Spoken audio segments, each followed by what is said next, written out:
Halo CS ku, gimana, masih rebahan sambil garuk-garuk pantai? Kali ini kita akan membahas tentang film yang alur ceritanya seperti suasana saat pandemi menyerang kita seperti sekarang.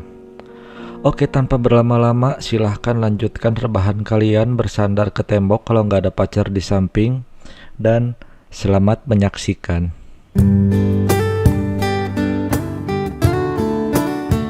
Spontaneous disutradarai oleh Brian Duffield dan dirilis pada tahun 2020.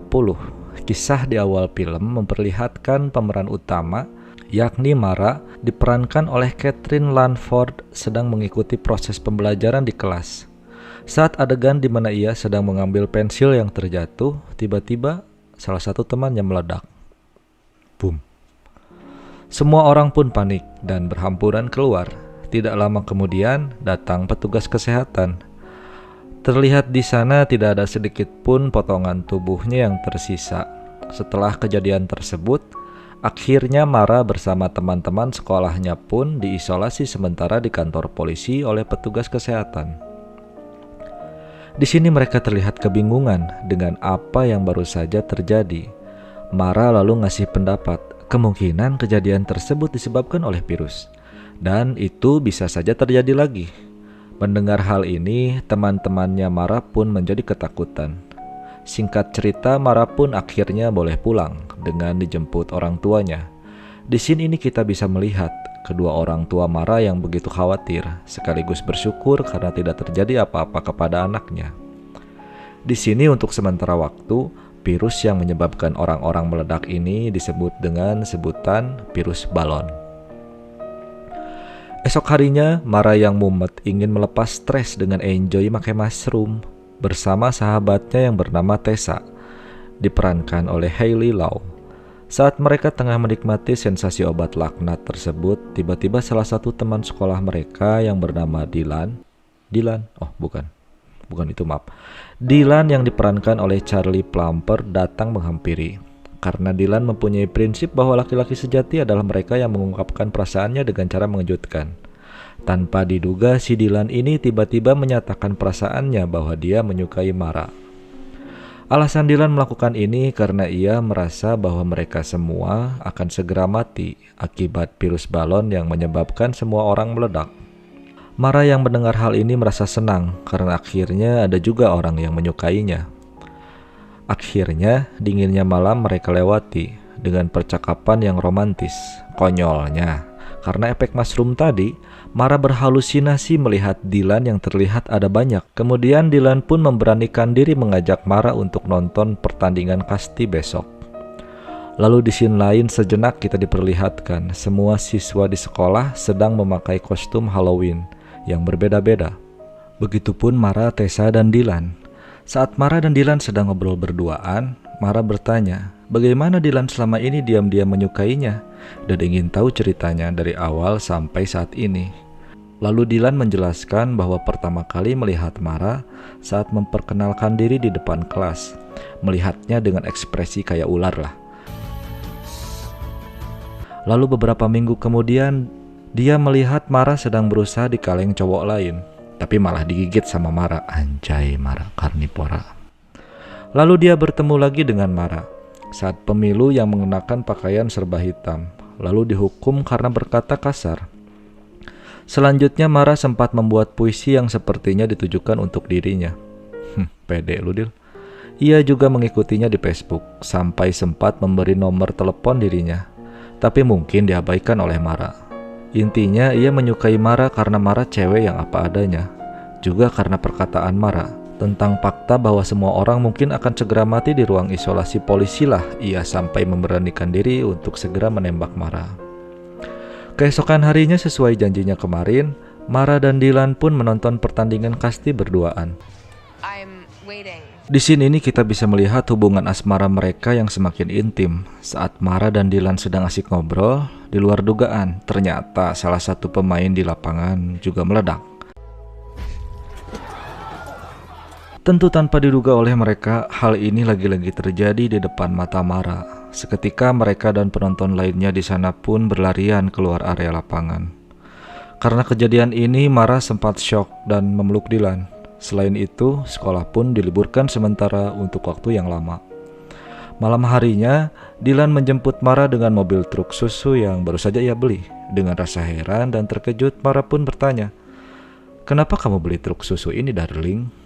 Dylan beralasan bahwa selain truk susu ini harganya murah, mungkin truk ini akan membuat orang juga tertawa, seperti saat pertama kali ia melihat dan memutuskan membelinya. Mereka pun pergi bersama ke pesta sekolah di suatu rumah. Namun karena pestanya kurang mengasihkan, mereka pun kemudian keluar untuk nyari angin. Padahal sih pengen berduaan aja. Saya loh. Saat mereka berjalan menuju keluar, Mara dan Dylan akhirnya saling bercerita tentang kehidupan mereka masing-masing. Momen ini membuat Mara semakin jatuh cinta pada Dylan, dan Mara pun meminta Dylan untuk melamot bibirnya. Namun tak lama setelah pelamotan berlangsung, tiba-tiba kepanikan terjadi di pesta. Ternyata setelah dicek oleh mereka, lagi-lagi terjadi ledakan manusia. Karena kejadian ini semakin parah, akhirnya Mara dan Tessa diinterogasi oleh polisi guna mencari informasi tentang apa yang sebenarnya terjadi malam itu. Di sini polisi meminta Mara untuk beli narkobung yang biasa dia konsumsi, karena kemungkinan jenis narkobung yang dimaksudlah yang menyebabkan seseorang meledak. Kemudian Mara mencoba untuk membeli narkobung tersebut pada salah satu temannya.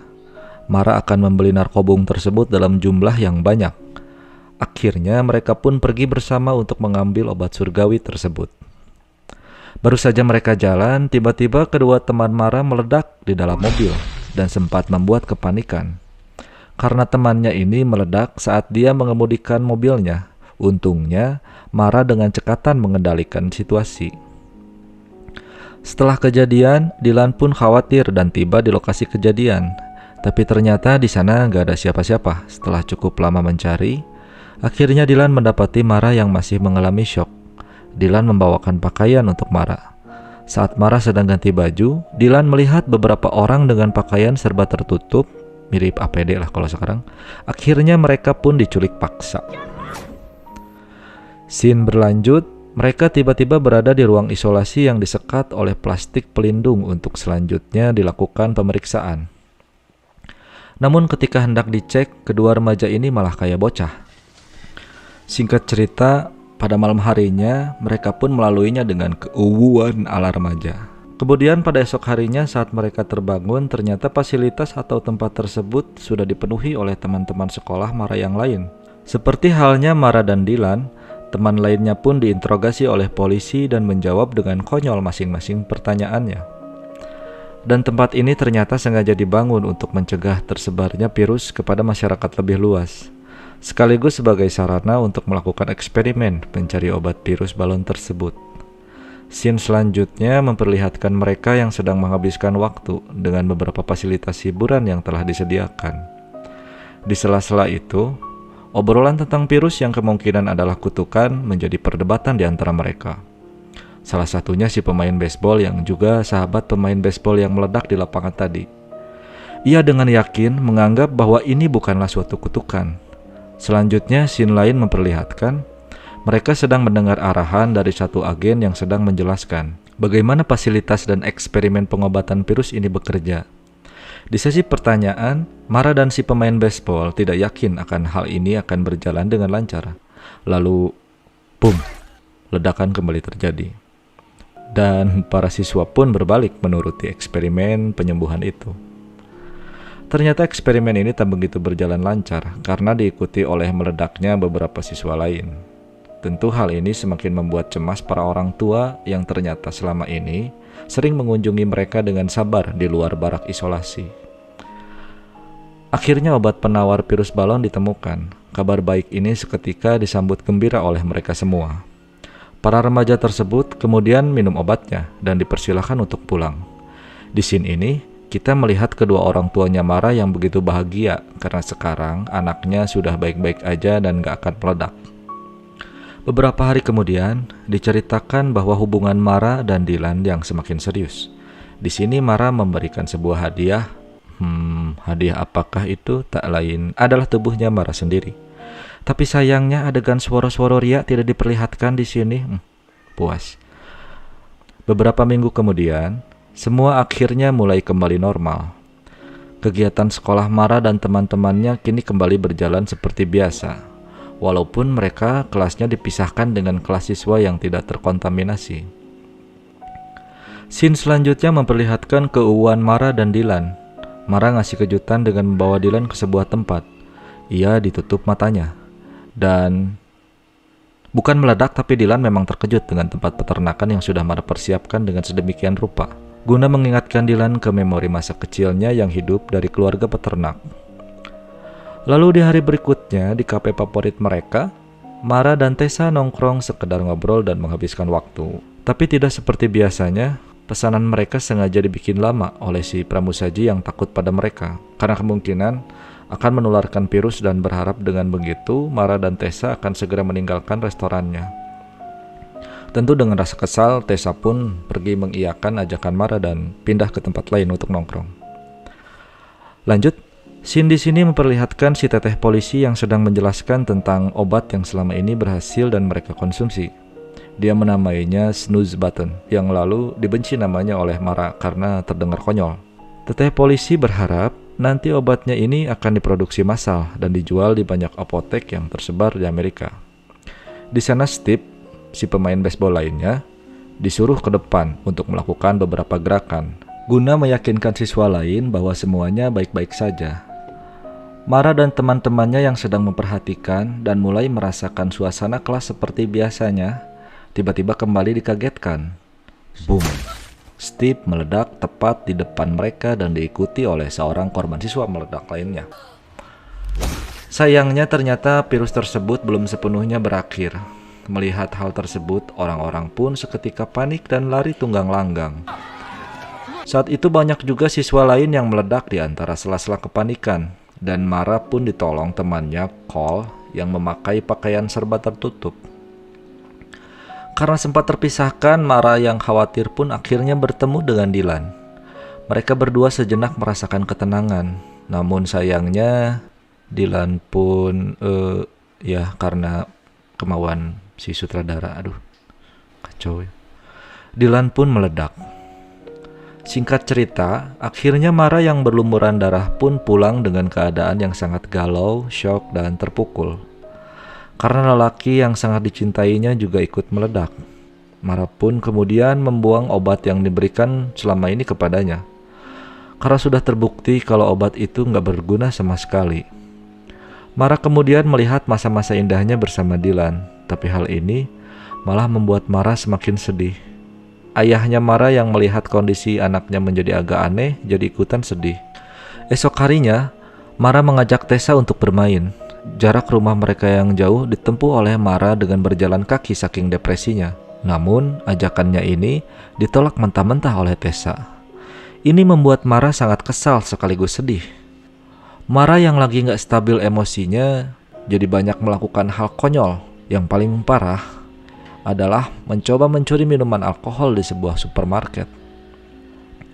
Dan ketika ia telah berhasil keluar toko, ternyata dirinya udah ditunggu sama si teteh polisi.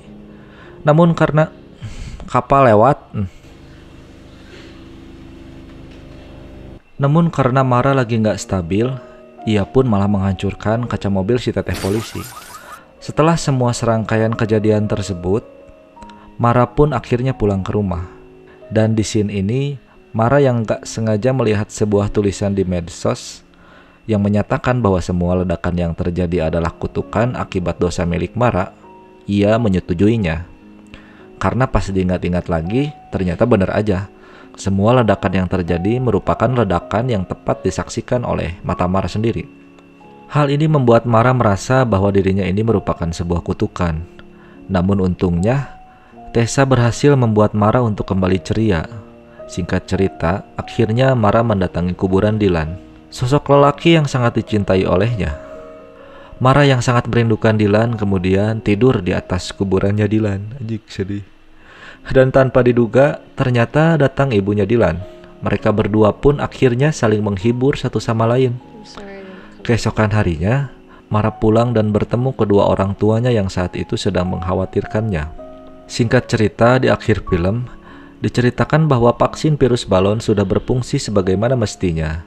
Dan mulai saat ini, Tidak akan ada lagi orang yang meledak karena virus tersebut. Terlihat Mara yang berpamitan akan mengemudikan truk susu milik Dylan untuk bepergian entah kemana. Di sini hanya diceritakan bahwa Mara akan melakukan beberapa hal yang diinginkan sebelumnya. Salah satunya jadi presiden. Cuek. Dan film pun tamat. Oke, dari film ini saya akan berpendapat ya bahwa ternyata semua orang akan mati dan meledak. Segitu aja dari saya Boy, jangan lupa subscribe dan nonton film lain supaya saya bisa cepat-cepat bayar cicilan kontrakan yang mulai masuk tenggang. Oke, terima kasih sudah menonton sampai habis. Dadah.